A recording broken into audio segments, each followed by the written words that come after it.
साथियों, आज हम लोग एक सियासी क़यादत के बारे में बात करने यहाँ इकट्ठा हुए हैं और मेरा ये मानना है कि हमारे ख्याल से आज से पहले कभी इस तरह की बात करने वाले लोग यहाँ कभी नहीं आए रहे होंगे सियासी मंच पर। साथियों, जब भी सियासत की बात होती है तो हम आप तमाम तरह का रोना रोते हैं कि मुसलमानों को कोई पूछने वाला नहीं, मुसलमानों के हालात बहुत ख़राब हैं, हमारे साथ जुल्म हो रहा है। इस तरह का रोना हमेशा रोते हैं, लेकिन कभी हम इस बात पे कोशिश नहीं करते कि आखिर हमारे ऊपर जुल्म क्यों हो रहा है। इस बात को सोचने के बजाय कि हमारे ऊपर जुल्म क्यों हो रहा है, जुल्म का मुकाबला करने के बजाय हम चद्दर फैलाए भीख मांगने वालों की शक्ल में खड़े हैं। जैसे मजलूम खड़ा होता है उस हैसियत में खड़े हैं। क्या यही हमारा किरदार होना चाहिए? क्या यही मुसलमान होने के लिए हमारा, मुसलमान होने के साथ साथ ये हमारा रोल होना चाहिए?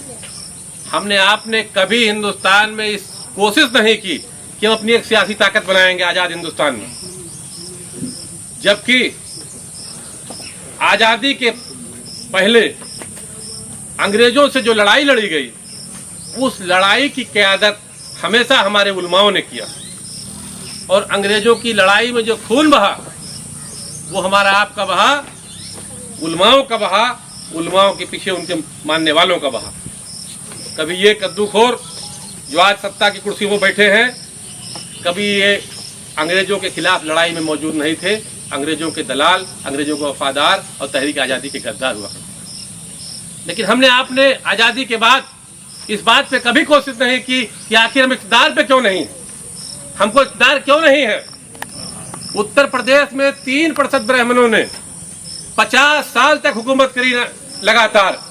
आबादी 3% आबादी वालों ने उत्तर प्रदेश में 50 साल हुकूमत कर ली, क्योंकि उनके दिमाग में, उनके जहन में ये सोच थी कि हमको हुकूमत करनी है, इसलिए हुकूमत करी। साथियों, इसी उत्तर प्रदेश में 6000 साल से एक कौम गुलाम बना के रखी गई थी, जिसको यह हक नहीं था कि बेहतरीन कपड़ा पहन सके, जिसको यह हक नहीं था कि अपना बेहतरीन मकान बना सके, जिसको यह हक नहीं था कि तालीम हासिल कर सके, जिसको यह हक नहीं था कि तिजारत कर सके। उनके नेता पैदा हुए और उन्होंने अपनी कौम को आवाज दी कि लोगों आओ, हम तुमको हुकूमत की कुर्सी पर बैठाएंगे। लोगों ने अपने नेता के साथ, अपने पार्टी के साथ, अपने झंडे के साथ लब्बैक कहा और उत्तर प्रदेश में 3 मरतबा वो कौम हुकूमत में आई जो हिंदुस्तान की तारीख में हमेशा गुलामी करने के लिए पैदा हुई थी और मजहब में जिसको गुलामी करना उसके तकदीर में लिख दिया गया। तब जब उसने दिमाग में ये बात डाली, उसने दिल में ये सोचा, ये नियत की, ये इरादा किया कि हम हुकूमत करेंगे। आज हिंदुस्तान में न सिर्फ सच्चर कमीशन की रिपोर्ट, रंगनाथन कमीशन की रिपोर्ट, तमाम रिपोर्टों में ये बात कही जाती है कि मुसलमानों के हालात दलितों से बदतर है। एक सियासी रहनुमा पैदा हुआ जिसने उस दलित कौम के अंदर ये सोच पैदा की कि हम हुकूमत करेंगे। उसने उत्तर प्रदेश में हुकूमत करके दिखाया कि नहीं दिखाया? हिंदुस्तान कभी इस शक्ल में नहीं था जैसा आज है। आपके और हमारे आबा व अजदाद ने इस मुल्क में आकर के अपनी तलवारों की नोकों से इस मुल्क की सरहदें खींची थी, जो बर्मा से लेकर कजाकिस्तान तक हुआ करती थी। आज के मौजूदा हिंदुस्तान का 2.5 गुना बड़ा रकबा था। उसमें किसी का सहयोग नहीं था, आपकी ताकत और आपकी बाजुओं का कुव्वत थी। 800 साल इस मुल्क पर मुसलमानों की हुकूमत रही, जिसमें 350 साल इस मुल्क में कानून शरीयत नाफिज थी। खलीफा, बगदाद के खलीफा के मातहत हिंदुस्तान में सुल्तान हुकूमत किया करता था। ठीक ही नहीं थी? उलमा हजरात ये बताएंगे कि खलीफा का क्या मर्तबा होता था। ये हिंदुस्तान तभी खलीफा के जेरे क़यादत यहाँ पे हुकूमत हुआ करती थी लगभग 350 साल, और जब बादशाहत का दौर आया 350 साल इस मुल्क में मुगलों ने भी हुकूमत करी। हम लड़ाई किससे हारे थे?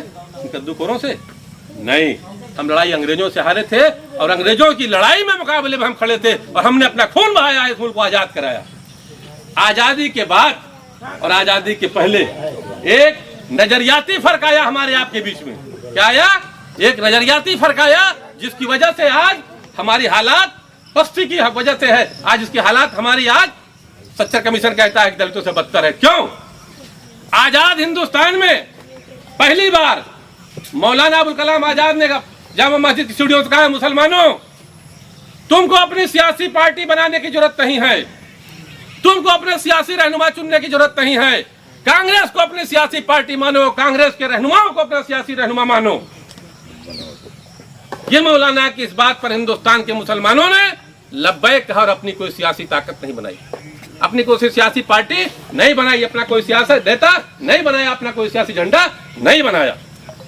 हालांकि आजादी के पहले हिंदुस्तान में मुसलमानों की 3 सियासी जमातें मौजूद थी, मुसलमानों के 3 सियासी नजरियात मौजूद थे। एक, जिस पार्टी के झंडे नीचे हम आप खड़े हैं, मजलिस इत्तेहादुल मुस्लिमीन, हिंदुस्तान में मजलिस इत्तेहादुल मुस्लिमीन के नाम से मौजूद थी। दूसरी पार्टी थी मुस्लिम लीग, जिसकी कायदा जिना किया करते थे। और तीसरे उलमा मौलाना अबुल कलाम आजाद थे, जो कांग्रेस के नेता हुआ करते थे। मुस्लिम लीग हिंदुस्तान का बंटवारा चाहती थी, बंटवारे के साथ वो पार्टी पाकिस्तान चली गई, उसका काम खत्म हो गया। अब बचते 2 नजरिया, एक मजलिस इत्तेहादुल मुस्लिमीन, जिनके नेताओं का यह कहना था कि इस हिंदुस्तान में हमारी अपनी सियासी क़यादत होनी चाहिए, हमारी अपनी सियासी पार्टी होनी चाहिए, हमारा अपना सियासी झंडा होना चाहिए, हम अपने हक हुकूक की लड़ाई खुद लड़ेंगे, हम किसी किराएदार की लड़ाई लड़ने, अपने हक हुकूक की लड़ाई लड़ने के लिए नहीं देना चाहते।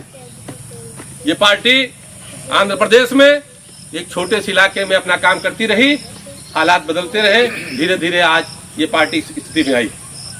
और कांग्रेस को जिसके मौलाना अबुल कलाम आजाद की बात पर हमने आपने लब्बैक कहा था, उन्होंने अपनी जिंदगी में एक किताब लिखी, इंडिया मीन्स फ्रीडम। उसमें अपनी मजबूरियों को गिनाया उन्होंने कि हमने जो बात कही थी उसके मुसलमानों के साथ क्या दिक्कतें हुई, सारी बातें इंडिया मीन्स फ्रीडम में लिख के रखी हुई हैं, और आप पढ़े लिखे पढ़ सकते हैं। मौलाना अबुल कलाम आजाद ने अपनी जिंदगी में अपनी लाचारी, अपनी बेबसी, अपनी मजबूरी का जिक्र किया अपनी किताब इंडिया मीन्स फ्रीडम। साथियों, फिर भी मुसलमानों ने कभी अपना नेता बनाने की हिंदुस्तान में कोशिश नहीं की, लगातार कांग्रेस का उतर रहा। मलियाना, भागलपुर, अलीगढ़, मेरठ, मुरादाबाद, तमाम दंगों के बाद जब बाबरी मस्जिद शहीद कर दी गई तो हिंदुस्तान में मुसलमानों को सब जवाब दे गया। मुसलमानों ने कांग्रेस को एज ए पार्टी मानने से इनकार कर दिया और कांग्रेस को से बगावत कर दी। नतीजा क्या निकला? उसके बाद भी मुसलमानों ने इस बात पे कान नहीं धरा कि हमको इस मुल्क में अपनी सियासी जमात होनी चाहिए, हमको इस मुल्क में अपना सियासी नेता होना चाहिए, हमारा भी इस मुल्क में अपना सियासी झंडा होना चाहिए। इसकी कोशिश कभी नहीं करी। जो दूसरा आया कांग्रेस के मुकाबले में उसके साथ खड़े हो। ये भाजपा जो 77 के बाद की पैदाइश है, ये वीपी सिंह के साथ उस समय आई सत्ता में, और मुसलमानों ने उस गठबंधन को वोट दिया जिस गठबंधन में उसके पहले भाजपा की 2 सीटें हुआ करती थी, उसी गठबंधन को वोट दिया कांग्रेस को हराने के लिए। हमने आपने जब जनता दल की सरकार बनवाई थी तो इसलिए बनवाई थी कि हम कांग्रेस को हराना चाहते थे। हमारा कोई सियासी एजेंडा नहीं था, हमारे किसी सियासी सोच नहीं थी, सिर्फ एक एजेंडा था कि कांग्रेस को हराना। आजादी के पहले, आजादी के बाद हमारा कोई सियासी एजेंडा नहीं था। मौलाना अबुल कलाम ने कहा कांग्रेस के नेताओं को अपना नेता मानो, हमने मान लिया। कांग्रेस को हटाने का नंबर आया तो जो कांग्रेस को हटाएगा उसको वोट देंगे। उसके बाद भारतीय जनता पार्टी का ग्राफ बढ़ना शुरू हुआ, 2 सीट से बढ़ के 60 सीट से आई, फिर आगे बढ़ने लगी। फिर अगला एजेंडा क्या, तमाम दंगों का दौर था। अगला एजेंडा मुसलमानों ने क्या बताया गया मुसलमानों को कि भारतीय जनता पार्टी को फला पार्टी हरा रही, जो पार्टी भारतीय जनता पार्टी को हरा रही है उसको वोट दो। हमने कांग्रेस को हराने के लिए जनता पार्टी को वोट दिया और जनता दल को वोट दिया, और भारतीय जनता पार्टी को हराने के लिए समाजवादी और बहुजन समाजवादी को वोट दिया। हमारा कोई सियासी नजरिया नहीं था। इस मुल्क में बसने वाले तमाम मुसलमानों से मैं जिम्मेदारी के साथ कहता हूं कि आज मुल्क में बसने वाले मुसलमानों का कोई सियासी एजेंडा नहीं है, कोई सियासी नजरिया नहीं है, कोई सियासी सोच नहीं है, अपनी सियासी मुस्तकबिल के बारे में कोई सोच ही नहीं रखते। जिसकी वजह है कि आप हम फुटबॉल की गेंद की हर बार उसको हराने, उसको जिताने के लिए काम करते। हमसे बेहतर इसी उत्तर प्रदेश में वो तमाम वो बिरादरियां हैं जो दलित के नाम से जानी जाती थी, शूद्र के नाम से जानी जाती थी। एक बिरादरी यादव बिरादरी जिसकी आबादी 6% है, उसने अपने आप को मुत्तहिद किया, अपना एक नेता बनाया, अपना एक झंडा बनाया, अपनी एक पार्टी बनाई। उत्तर प्रदेश में न सिर्फ जो है 4 मरतबा, एक न सिर्फ अकेले बल्कि 2 पीढ़ियों ने हुकूमत किया, 4 मरतबा हुकूमत किया। इसी उत्तर प्रदेश में दलितों ने 3 मरतबा हुकूमत किया, जिसकी आबादी 11% और हमारी आपकी आबादी 22%। हम आप सिर्फ जिंदाबाद जिंदाबाद करने के लिए। मैं जिम्मेदारी से ये बात कहता हूं कि अगर मुसलमान अपनी एक सियासी पार्टी के साथ खड़ा हो जाए, अपने एक झंडे के साथ खड़ा हो जाए, तो उत्तर प्रदेश में जो भी सरकार बनेगी बगैर आपके साथ के नहीं बन सकती। अगर आप साथ हो गए तो सरकार बनेगी, नहीं साथ होगी सरकार नहीं बनेगी।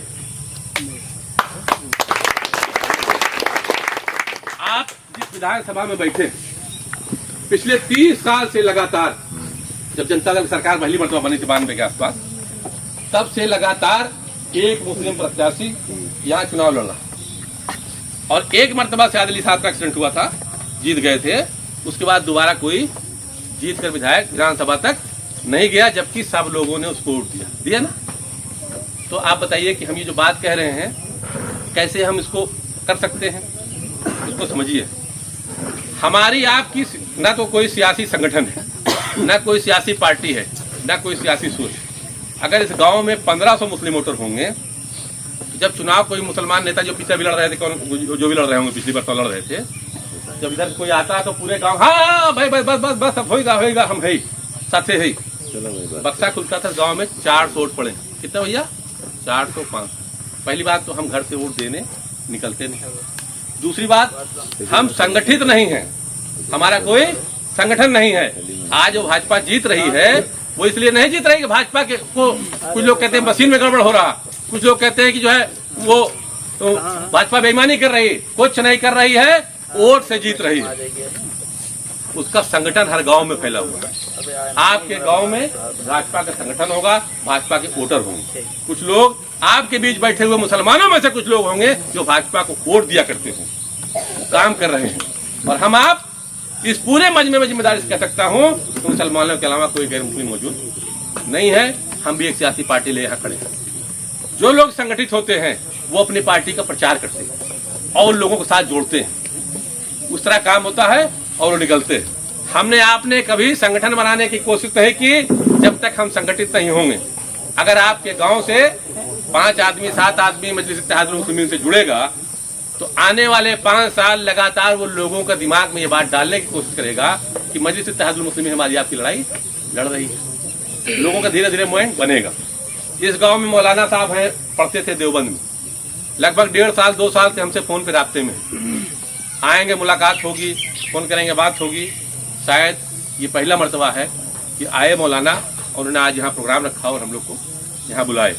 2 साल लग गए उस फोन से आ करके जमीन तक उतरने में, और इस जमीन से उतर करके इस गांव के लोगों को वोट कन्वर्ट होने में कितना साल लगेगा ये आप पूरे गांव के लोगों की मेहनत तय करेगी, जिसको समझने की जरूरत है। दलित संगठन हर गांव में मौजूद हैं और हर आज किसी आप चाहें कि 4 आदमी को आप अपनी पार्टी में जोड़ लें तो बहुत संजीदा है।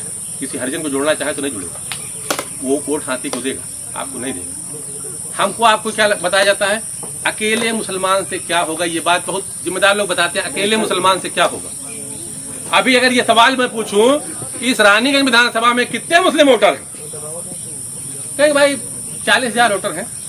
कोई बहुत कलेजे पत्थर रख के बोलेगा 60,000 वोटर, इससे ज्यादा नहीं बोलेगा। जितने सियासी नेता मुसलमान यहाँ टहल रहे हैं, किसी से पूछ लीजिए तो कोई 80 भी नहीं पहुंचाएगा। मैं दावे से कह रहा हूं, जिसको गिनना हो सारा चीज नेट पे मौजूद है, वोटर लिस्ट, और जिसको मजबूती से गिनना हो मेरे घर पे चले आना, वोटर लिस्ट गड्ढा मौजूद है। 1,20,000 के आसपास, 100-150 कम ज्यादा वोटर आपकी इस रानीगंज विधानसभा में मुसलमान है, अकेला मुसलमान। कितना है भाई? 1,20,000। और 1,20,000 वोटर जिस पार्टी को वोट देगा, सपा भाजपा बासपा सब मिल के क्या उसको हरा सकते हैं? क्या हरा सकते हैं? पिछले इलेक्शन में सपा बसपा दोनों साथ थी ना, मुसलमान भी साथ था ना। भाजपा जीत गई। कौन जीत गई? इसलिए जीत गई कि सपा से यादव निकल के भाजपा में चला गया है, बसपा से हरिजन पासी निकल के भाजपा में चला गया है। भाजपा का वोट बड़ा हो गया है, लगभग 48% वोट पाती, इसलिए वो जीतती है, इसलिए जीत गई। आपके यहाँ अभी जब आप बैठेंगे कहीं पे तो लोग बताएंगे इस रानीगंज विधानसभा में पंडित सबसे ज्यादा है, मुसलमान 2 नंबर पे। यहाँ से लेकर के जहाँ तक सरहद है सदर विधानसभा का, गिना डालो कितने गांव ब्राह्मणों के हैं और कितने गांव मुसलमानों के। लिस्ट पलट डालो, गांव आपके हैं, आबादी आपकी है, वोटर उनके ज्यादा है। ये आपको दिमाग में फीट जाता है, नहीं हमारे बस का नहीं, हम नहीं कर पाएंगे। ये दिक्कत है। हम आप अपने वोटों को घर से निकालते रहें और जो हमारे वोट हैं वो इस तरह बढ़ते हैं कि भाजपा में भी जाते हैं, सपा में भी जाते हैं, बसपा में भी जाते हैं, कांग्रेस में भी जाते हैं, और जो नई पार्टियां आती है, आप आजकल आप पार्टी चल रही है, उसमें भी 4 मुसलमान अपना गाड़ी रखे टूब रखे टहल रहे हैं। क्यों? सियासी नजरिया नहीं है, सियासी सोच नहीं है, कोई भी सियासी नजरिया हमारे आपके दिमाग में नहीं है। सियासी रूप से हमारा दिमाग खाली है। हमसे आपसे बेहतर अपने गांव के वो लोग हैं जो धान की बेरन लगाने आती है औरतें, उनको मालूम है उनका सियासी सिस्टम क्या है, उनको क्या करना है सियासत में। अगर एक हरिजन कांग्रेस से खड़ा हो, एक हरिजन बसपा से खड़ा हो, एक भाजपा से खड़ा हो, एक सपा से खड़ा हो, एक एमआईएम से खड़ा हो, तो गांव के क्या किसी हरिजन को ये बताने की जरूरत पड़ेगी कि उसका हरिजन कौन है? क्या उसको ये बताना पड़ेगा? वो औरत जो गांव में धान लगा रही है, जो धान काट रही है, जो खेती कर रही है, जो कक्षा 5 तक नहीं पढ़ी है, गल्ला अंगूठा लगा के लेती है, उसको ये बताना पड़ेगा उसका नेता कौन है? लेकिन हमारे आपके जो आला काबिल लोग हैं, जो कम पढ़े लिखे लोग छोड़ दीजिए, जो आला तालीम याफ्ता लोग हैं, उनका क्या कहना है? मजलिस आएगी तो वोट बढ़ जाएगा, खराब हो जाएगा। मजलिस वोट कटवा है, किसके लिए काम करती है? भाजपा की बी टीम है। वो भाजपा जो पैदा हुई 77 में, और ये मजलिस जो पैदा हुई आजादी के पहले, उसकी बी टीम है। बी टीम कौन है? अखिलेश यादव और उसके बाप पार्लियामेंट में कहते हैं कि मैं चाहता हूं कि मोदी दोबारा प्रधानमंत्री बने। वो बी टीम नहीं। मुसलमानों को कब्रों से निकाल, औरतों को कब्र से निकाल के उसके साथ जिना किया जाए, ऐसे लोगों को भाजपा समाजवादी पार्टी अपना नेता बनाती है, अपनी पार्टी में भर्ती करती है। वो बी टीम नहीं है। मुसलमानों के साथ जुल्म हो रहा है, राष्ट्रीय के नाम पर, लिंचिंग के नाम पर गली गली में मुसलमान मारा जा रहा है, उसके मुंह से आवाज नहीं निकलती। वो बी टीम भाजपा की नहीं है। मुसलमानों का इतना बड़ा नेता आजम खान जेल में बंद है, उसके लिए समाजवादी पार्टी का आवाज उठाने की हैसियत नहीं है। वो बी टीम नहीं है। अभी मौलाना जो है इनके साथ जिसके ऊपर मुकदमा लगा, क्या नाम इनका, सफीकुर रहमान, उसके लिए आवाज उठाने की समाजवादी के पास जरूरत नहीं है। वो उसको हम आप बी टीम नहीं कहते। हम आप क्या कहते हैं? सामने वाला जो एक अपना खेल बनाता है, उसी खेल में प्लेयर के साथ खेलते हैं। जैसे आज भाजपा ये चाहती है कि हिंदुस्तान का मुसलमान तालिबान करना शुरू करे, और मैं इसको आतंकवादी करना शुरू करूं। अरे भाई, हमारी समस्या ये है, हमारा नेता ये कहता है कि कानपुर में हमारी औरतों के साथ जुल्म हो रहा है, कानपुर में हमारी औरतों के साथ जुल्म हो रहा है। आज अकबर खान मारा जा रहा है, वैसे वो मारा जा रहा है, अंसारी मारा जा रहा है। हमारी समस्या ये है, हमको क्या जरूरत है पाकिस्तान से, क्या जरूरत है अफगानिस्तान से, क्या जरूरत है बर्मा से, क्या जरूरत है बांग्लादेश से? हमको उत्तर प्रदेश से जरूरत है, और उत्तर प्रदेश में हमारी जो समस्या है, हम उस पर बात करना चाहते हैं। आज इस बात को समझने की जरूरत है कि मीडिया में जो बातें चल रही हैं, वो एक ट्रैप बिछाया गया, एक जाल बिछाया गया है आपको असल मुद्दे से भटकाने का। आपका असल मुद्दा क्या है? हमारा असल मुद्दा ये है कि हमको अच्छी तालीम नहीं दी जा रही है। हमारा असल मुद्दा ये है कि हमारे लड़कों को अपराध मुकदमे में फंसाया जा रहा है। हमारा असल मुद्दा ये है कि हमारे नौजवानों को पकड़ करके पुलिस ले जाके थानों में बंद करती है, हफ्ते हफ्ते बंद करते कर रहती है, वसूली कर रही है, फर्जी मुकदमों के नाम पर फंसा रही है। ये हमारे मुद्दे हैं। हमारी लड़ाई इस बात की है, हमारी लड़ाई किसी अफगानिस्तान तालिबान के बारे में नहीं है। हमारी लड़ाई अपने हक की लड़ाई है उत्तर प्रदेश में, और अपने ऊपर हो रहे जुल्म की लड़ाई है। इस लड़ाई को हम लड़ना चाहते हैं। हमारे शिक्षा से जुड़ा हुआ, हमारे रोजगार से जुड़ा हुआ, हमारे तालीम से जुड़ा हुआ, हमारे इलाज से जुड़ा हुआ, ये हमारा मसला है। हम उसकी लड़ाई लड़ना चाहते हैं। न सिर्फ मुसलमानों की हक की लड़ाई लड़ना चाहते हैं, बल्कि उत्तर प्रदेश में तमाम छोटी छोटी जातें हैं जिनका कोई सियासी रहनुमा नहीं है, छोटी छोटी बिरादरियां जिनको इस हुकूमत में कोई हिस्सेदारी नहीं मिली है, उनके ही हक और हुकूक की भी लड़ाई मजलिस इत्तेहादुल मुस्लिमीन लड़ना चाहते हैं। आज दिक्कतें क्या है? समाजवादी पार्टी के लोग उत्तर प्रदेश में सबसे ज्यादा जुल्म अगर किसी बिरादरी पर हुआ है, राजनीतिक हत्याएं सबसे ज्यादा किसी हुई हैं, तो यादव के ऊपर हुई हैं। 350 के आसपास यादव सियासी कत्ल किया गया है उत्तर प्रदेश में। समाजवादी के इतने बड़े बड़े नेता पार्लियामेंट से लेकर के विधानसभा में मौजूद हैं। यादव की हक की लड़ाई इसलिए नहीं लड़ रहे हैं कि अपने दौरे इक़्तिदार में समाजवादी पार्टी ने जो लूट घसोट की है, जो बेईमानियां की है, जो बदनवानियां की है, उनको ये डर है कि अगर मैं यादव की लड़ाई लड़ूंगा तो नतीजा ये होगा कि मुझको भी लालू प्रसाद यादव की तरह जेल में रहना पड़ेगा। इसलिए मुलायम सिंह और उनकी औलाद यादव बिरादरी की लड़ाई, हक की लड़ाई नहीं लड़ रही। कौन लड़ रहा है उसकी हक की लड़ाई? एक अकेला बैरिस्टर असदुद्दीन पार्लियामेंट में खड़ा होकर लड़ रहा। दलितों के साथ जुल्म हो रहा है, दलित मारा जा रहा है। मध्य प्रदेश में दलित दूल्हा घोड़े पर नहीं बैठ सकता, हालात यहाँ तक हैं। उसकी लड़ाई लड़ने के लिए क्या मायावती के पास जवान नहीं है? क्या प्रकाश अंबेडकर उसके बाद मुद्दा नहीं उठा सकते? क्यों नहीं उठाते? इसलिए नहीं उठाते कि मायावती को इस बात का डर है कि अगर हम दलितों का मुद्दा उठाएंगे तो हमने अपने दौर इक़्तिदार में जो बेईमानियां बदनवानियां की हैं उसकी वजह से हम उसको जेल में जाना पड़ेगा। अपने जेल से बचने के लिए अपने कौम को इन मनुवादियों के हाथ बेच रही है मायावती। हमारे साथ क्या दिक्कत है? आपका नेता 3 पीढ़ी से नेता है, 3 पीढ़ी से। इनके बाप पार्लियामेंट में थे, सांसद थे, उनके दादा सांसद थे, और आज तक किसी के भी ऊपर एक भी बदनवानी का मुकदमा नहीं है। ईमानदार आदमी है, पार्लियामेंट में डंके के हक चोट पे बोलता है, दलितों की लड़ाई, मुसलमानों की लड़ाई, सबकी लड़ाई लड़ रहा है। और हम आप इसलिए नहीं लड़ कर रहे हैं, हम ऐसे ईमानदार नेता के साथ खड़े नहीं हैं। हमको आपको चाहिए कि हम अपने नेता को पहचाने, जो हमारी लड़ाई लड़ रहा है उसको पहचाने, अपने नेता के साथ खड़े हो और अपने नेता के साथ खड़े होकर के एक झंडे के नीचे खड़े होकर अपनी लड़ाई लड़े, अपने हकों की लड़ाई लड़े। अगर हम ये मानते हैं कि जनाब बैरिस्टर असदुद्दीन हिंदुस्तान में मुसलमानों के एक बेहतरीन नेता हैं, तो सवाल ये उठता है कि हम उनके साथ क्यों नहीं हैं? हमको उनके साथ जुड़ना चाहिए। इन्हीं बातों के साथ मैं अपनी बात खत्म करता हूँ। खुदा। दोस्तों, ये वीडियो अगर आप फेसबुक पे देख रहे हैं तो पेज को फॉलो कीजिए, वीडियो को लाइक करिए। अगर यूट्यूब पे देख रहे हैं तो वीडियो को लाइक करिए, कमेंट में अपनी राय दीजिए और चैनल को सब्सक्राइब करिए। वीडियो पूरा देखने के लिए शुक्रिया।